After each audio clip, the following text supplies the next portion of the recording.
അപ്പേ എന്തോ ചില ആൾക്കാരില്ലേ ആവശ്യമില്ലാത്ത കാര്യത്തിൽ ഇടപെട്ട് ഈ കോംപ്ലിക്കേറ്റഡ് ആക്കൂലേ, അങ്ങനെയുള്ളവരെന്താ ചെയ്യാ? മോനെ എനിക്കും അങ്ങനെ ഒരു അനുഭവം ഉണ്ട്. ഞാനിവിടുന്ന് കാപ്പിക്കുരുവൊക്കെ പറിച്ച് ഉണക്കി അമ്മച്ചി പറഞ്ഞിട്ട് ഒരു ജീപ്പൊക്കെ വിളിച്ച് അതിൽ കയറ്റി ഇട്ടു. ഞങ്ങളങ്ങനെ കടയിൽ കൊണ്ട് കൊടുക്കുക. ആ കടയിൽ കൊണ്ട് കൊടുത്തു. നമ്മുടെ നാട്ടിൻപുറത്തുള്ളൊരു കടയിൽ തന്നെയാണ് കൊടുത്തത്. അത് കൊടുത്ത സമയത്ത് ആ കടക്കാരൻ വന്ന് അത് കടിച്ചു നോക്കി, ഉണക്കുണ്ടോ എന്നൊക്കെ നോക്കി. അദ്ദേഹം ഈ ചാക്കുന്ന അദ്ദേഹത്തിൻ്റെ കടയുടെ റൂമിൻ്റെ മൂലയിലേക്ക് ഇത് കൊട്ടിയിട്ടു. ബില്ലൊക്കെ എഴുതി പൈസയൊക്കെ റെഡിയാക്കി. പൈസ അദ്ദേഹം എണ്ണിക്കൊണ്ടിരിക്കുമ്പോൾ അതിൽ പോയ ഒരു മനുഷ്യൻ, ഈ പറഞ്ഞ പോലെ ആവശ്യമില്ലാത്ത കാര്യത്തിൽ ഇടപെടുന്നത്, ആ മനുഷ്യൻ കയറി വന്നിട്ട് ഈ കാപ്പി കുരു ഒന്ന് കടിച്ചു നോക്കി, വീണ്ടും കടിച്ചു നോക്കി, ഇങ്ങനെ കടിച്ചുകൊണ്ടിരിക്കുക. എന്നിട്ട് പോയിട്ട് ഈ തൂക്കി പൈസ എണ്ണിക്കൊണ്ടിരിക്കുന്ന ആളുടെ ചെവി പോയിട്ട് എന്തോ പറഞ്ഞു.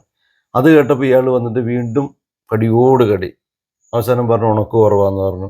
അങ്ങനെ മറച്ചിട്ട കാപ്പി വീണ്ടും തിരിച്ച് ചാക്കിലിട്ട് ഈ ആദ്യം വിളിച്ച ജീപ്പ് തന്നെ വീണ്ടും വിളിച്ച് ഞാൻ മറ്റൊരു കടയിൽ കൊണ്ട് കൊടുത്തു. അയാളത് തൂക്കിയെടുത്തിട്ട് ഇതിനേക്കാൾ 50 പൈസ കൂടുതലും അവിടെ തന്നു. എന്നിട്ട് ആ തിരിച്ച് വന്നിട്ട് ഞാൻ ഈ ബില്ലടക്കം കാണിച്ചു കൊടുത്തു. അതിലെ പോയം കയറിയിട്ട് വെറുതെ കടിച്ച് ഇഷ്യൂ ഉണ്ടാക്കിയല്ലേ എന്ന് പറഞ്ഞു. ചില മനുഷ്യരുണ്ട് ഇങ്ങനെ ആവശ്യമില്ലാത്ത കാര്യത്തിൽ കയറി ഇടപെടും. നല്ല പെട കിട്ടിയാലേ അത് മാറുള്ളൂ. Be happy.